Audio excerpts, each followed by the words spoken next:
listening to Fiber Focus, your inside track to what's next in the world of fiber optics, telecom, and data technology. Each episode, we bring you expert insights, industry innovations, and conversations that are driving connectivity forward. I am your host, Meredith Neely, joined today by Josh Seawell, returning to the pod. You're the Director of Product Management for Sumitomo Electric Lightwave. Right. Recently wrote a blog about legacy networks. Yeah. What is on your mind related to legacy networks? Yeah, that's a good question. But before I get to legacy networks, I would like to talk about I'm very excited about what's going on in the industry right now. The industry is booming, a lot of good things. There are some challenges, of course, that we as manufacturers, trying to keep up with the demand of our customers and help them to meet their timely builds of these amazing networks, AI generative networks that they're building. Industry-wide, everybody's in this. Yes, everybody's in the same boat. And but it's a good thing. And I'm really excited. What I wanted to touch on is, what we're building. I say we because we're part of it. We're supplying to these folks that are building these facilities, and what it's going to do for the market and for us as users in our everyday life. In our computers, on our apps, using AI generative tools. I was on a plane probably about a month ago, and a gentleman that was sitting next to me, and this was before they give you the, hey, turn off all your electronics. We were just sitting there kind of waiting before we could even push off from the gate. And I'm listening to this guy, and he's having a conversation on his phone. And about 5 or 10 minutes into this conversation, it was a long conversation, I realized the dude is talking to AI. And he was talking to as if it were a telephone call? Yes. It was I could hear it responding back to him. He was asking certain questions, and then the conversation sounded so natural. I was like, wow. That's incredible. He's taking it to a new level there. But even the topic was related to like a medical situation and like a drug that he was interested in, like what the side effects are and stuff like that. So I thought it was really interesting, but it just kind of, that, and then I've seen other examples, like even in my own life, on career, I've been using AI more. It's a great tool.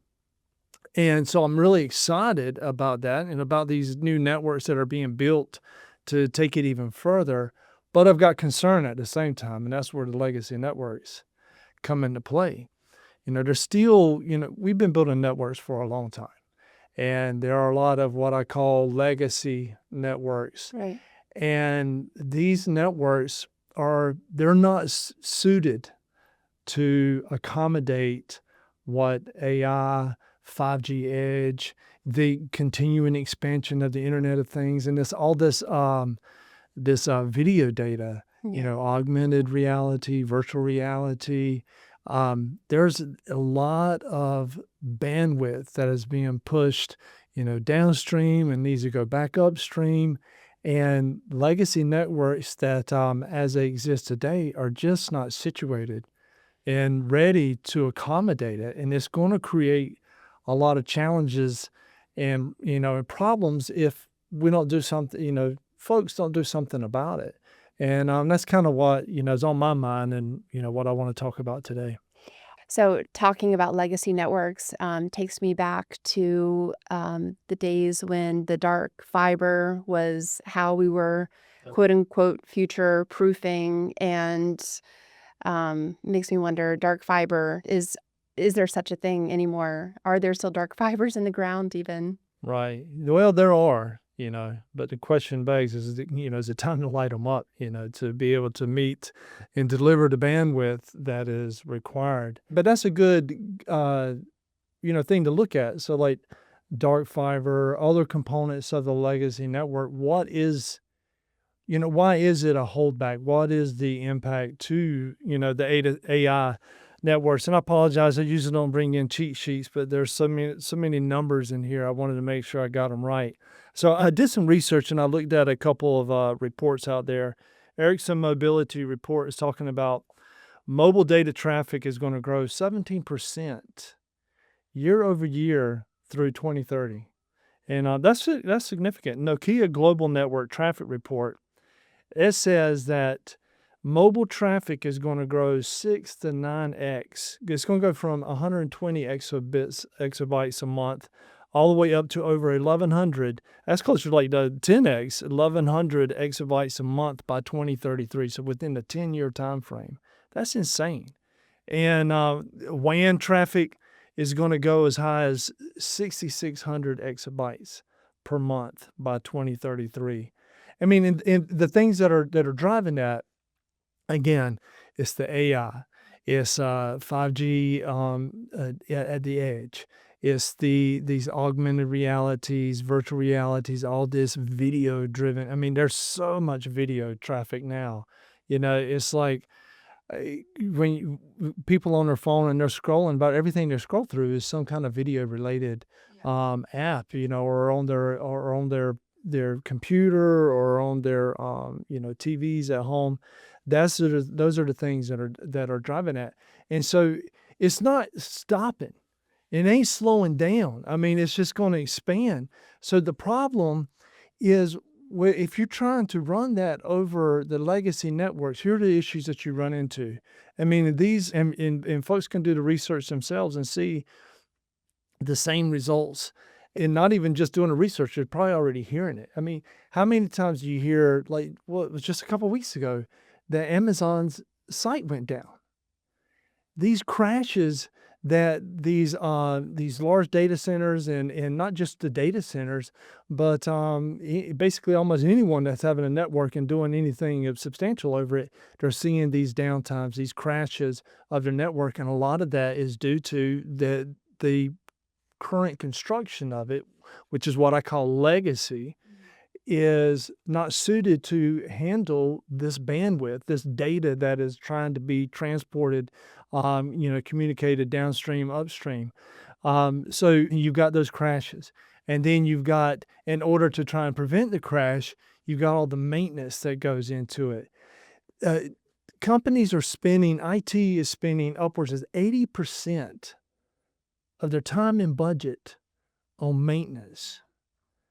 And that compared to just, the inability to even support some of these new apps and functionality of AI, it's increasing the total cost of ownership. It's making these networks and these companies that have these networks less competitive, less attractive. Because you don't want to sign up and utilize a network where it's going to take you forever. If you go on to whatever AI platform you want and ask it whatever, and it just People circles. want instant gratification, Yeah, instant so if you answer. want that answer right now, give me my 30-page report right this second. Right.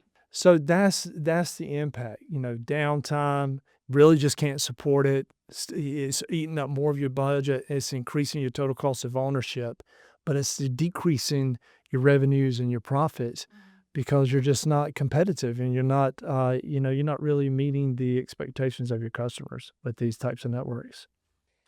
So that makes me think that not that many years ago, when we were talking about demand and forecasts, we were looking at the number of subscribers, the number of devices, right? The Internet of Things. That's how we were measuring, what was coming and what network operators were preparing for.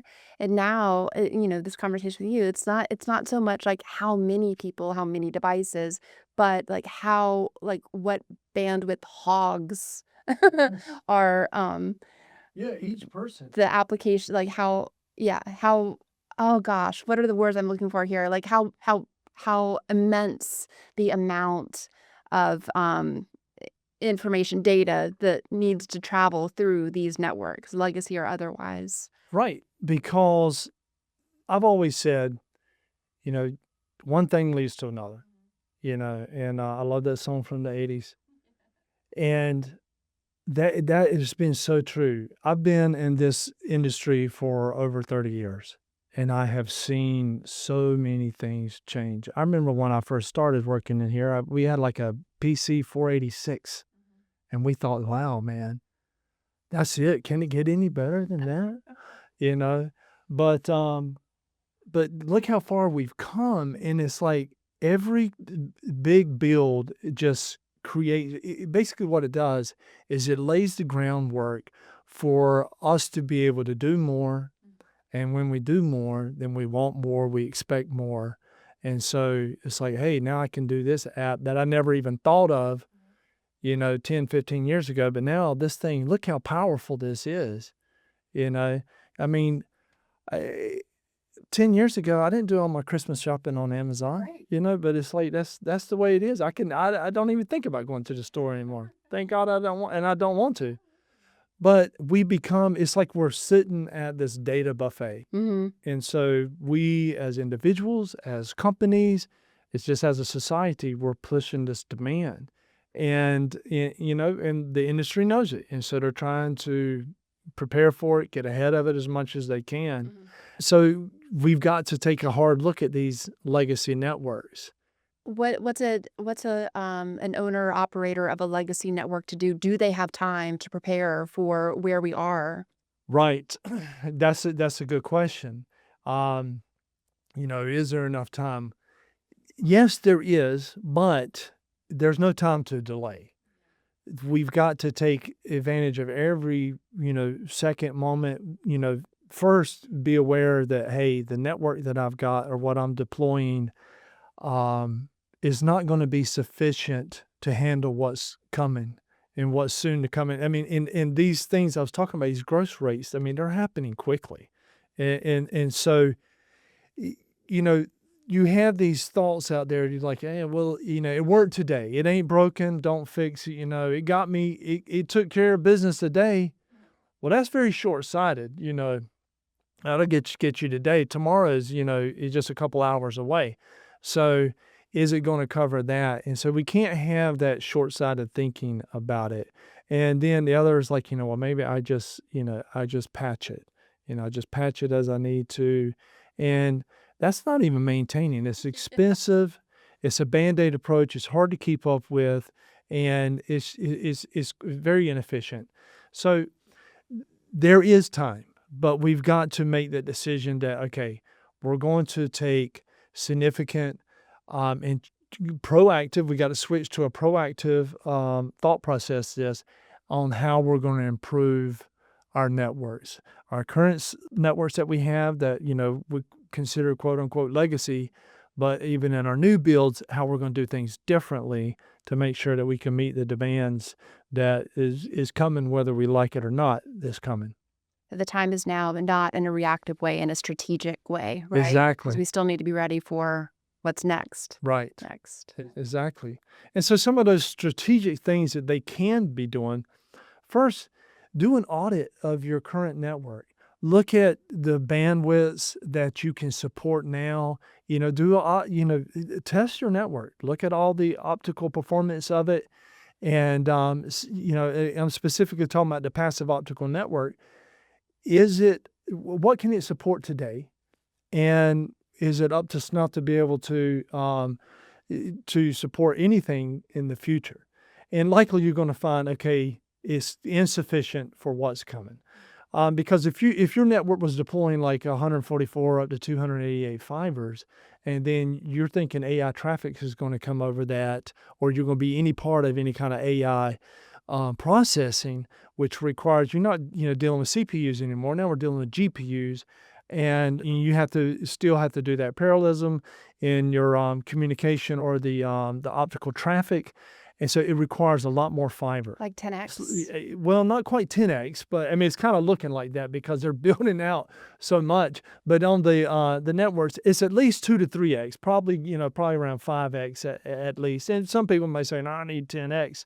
And they're just trying to build beyond. Yeah. Because the legacy networks, they're built around supporting like 10G, 40G, maybe 100G, 5-10 years ago, hey, that sounded cool. 100G, wow.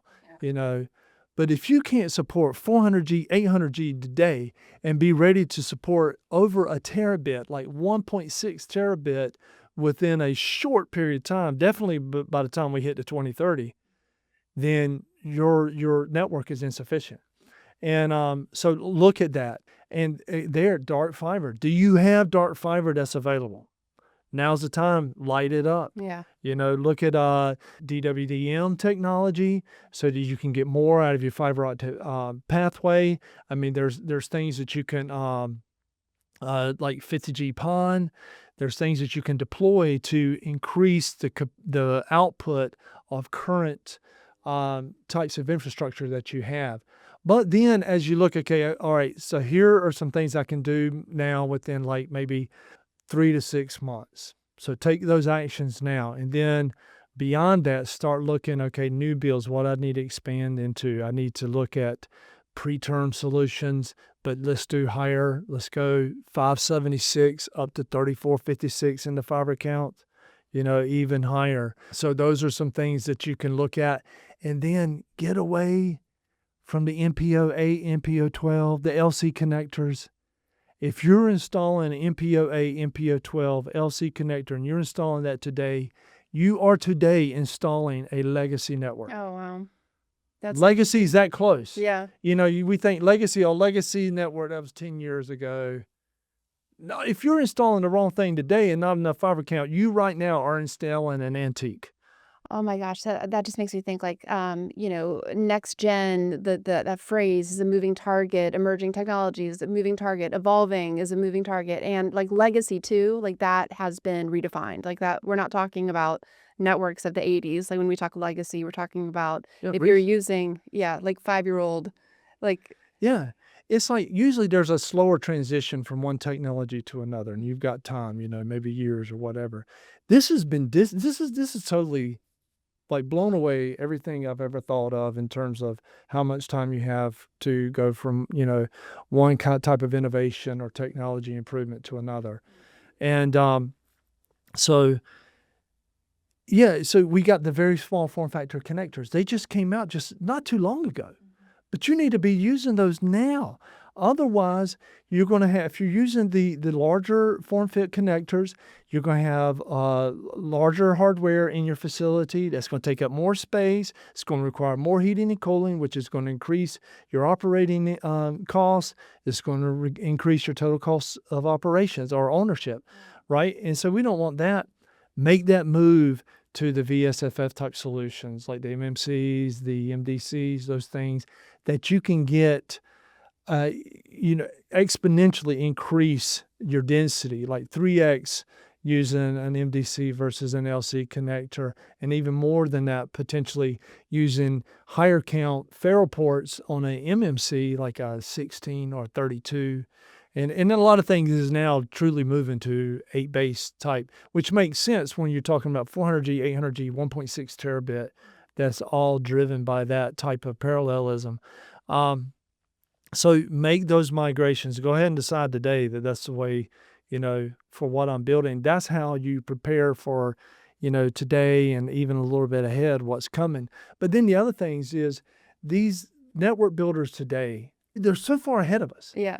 They're building these facilities that they're wanting to deploy the next technology that is not even prime time yet. Yeah. And I'm talking about it's available really truly in a beta type, trial type of applications, but they're using it like it's ready to go. Yeah. We're talking about hollow core, we're talking about multi-core fiber. Mm-hmm. Someone asked me at a show I was at recently, they said, how long do you think it would take these hyperscale data centers to adopt multi-core fiber technology after it's commercialized?